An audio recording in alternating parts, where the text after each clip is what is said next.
Assalamualaikum warahmatullahi wabarakatuh. Perkenalkan, saya Wizara, guru dari SD Muhammadiyah Melabu. Hari ini, saya ingin berbagi praktik baik dengan judul Mengapa Peserta Didik Gagal Memahami? Menjawab dengan asesmen diagnostik yang inovatif. Praktik ini berawal dari pengalaman nyata saya selama berada di kelas. Sebagai guru, saya sering menemukan kenyataan bahwa apa yang saya ajarkan tidak selalu dipahami dengan baik oleh peserta didik. Bahkan materi yang baru saja saya jelaskan terkadang cepat terlupakan.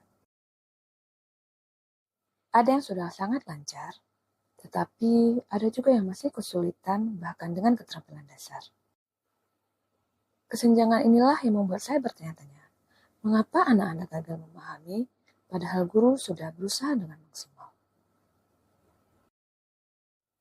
Jawabannya saya temukan ketika mempelajari tentang asesmen diagnostik.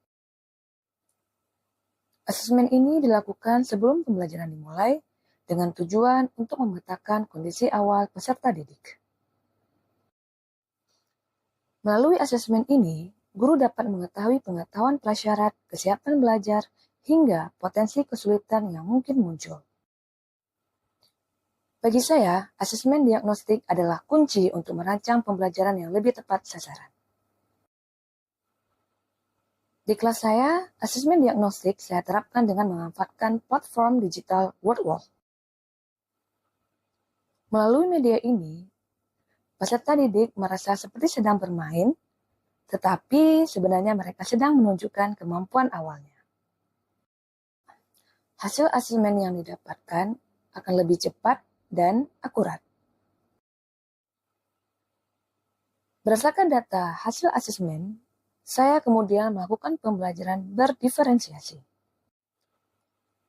Bagi siswa yang masih lemah, saya akan memberikan pendampingan tambahan. Bagi siswa dengan pemahaman cukup, saya akan arahkan sesuai alur tujuan pembelajaran.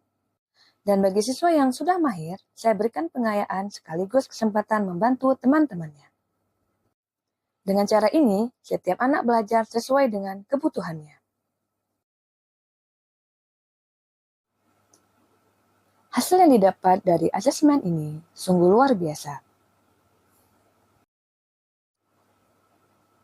Peserta didik menjadi lebih percaya diri, lebih bersemangat, dan lebih adil dalam belajar. Tidak ada lagi yang merasa selalu tertinggal, dan yang sudah mahir pun tetap mendapatkan tantangan.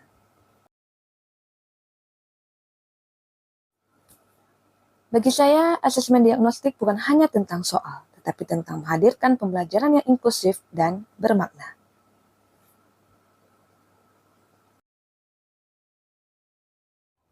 Untuk perancangan asesmen diagnostik dilakukan beberapa tahapan. Langkah awal yaitu menentukan capaian pembelajaran.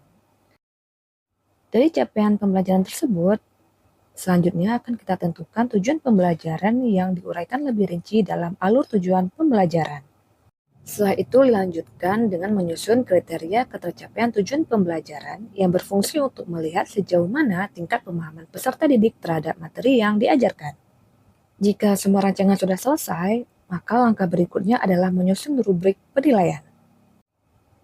Pada tahap akhir dari perancangan ini, saya menyusun 10 soal diagnostik yang terdiri dari 3 soal sesuai dengan capaian pembelajaran, 5 soal untuk level 1 tingkat di bawahnya, dan 2 soal untuk level 1 tingkat di atasnya.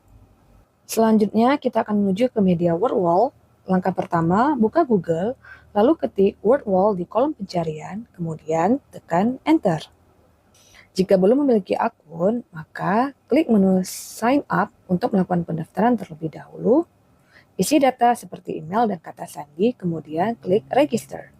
Apabila sudah memiliki akun, cukup masuk menggunakan email dan password yang sudah terdaftar. Setelah berhasil masuk ke akun WordWall, langkah berikutnya adalah memilih menu Buat Aktivitas. Di sini kita bisa memilih bentuk aktivitas ataupun jenis soal asesmen yang ingin disajikan. Selanjutnya, masukkan soal dan jawaban ke dalam kolom yang tersedia. Setelah semua soal selesai dibuat, kita dapat melihat petinjau aktivitas untuk memastikan tampilan sebelum dibagikan kepada peserta didik.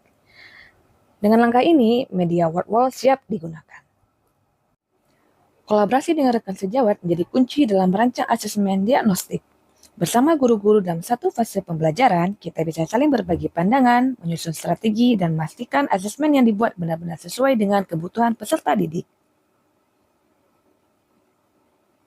Awalnya saya kesulitan dalam belajar dan sulit memahami materi pelajaran.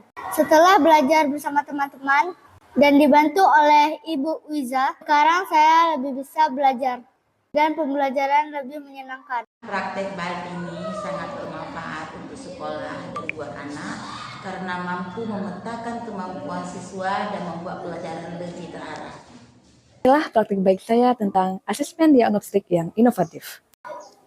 Ini bukan sekedar langkah awal, akan tetapi jembatan menuju pembelajaran berdiferensiasi yang adil, menyenangkan, dan bermakna. Saya percaya dengan asesmen diagnostik, setiap anak bisa mendapatkan kesempatan terbaik untuk berkembang sesuai dengan potensinya. Sekian dari saya. Wassalamualaikum warahmatullahi wabarakatuh.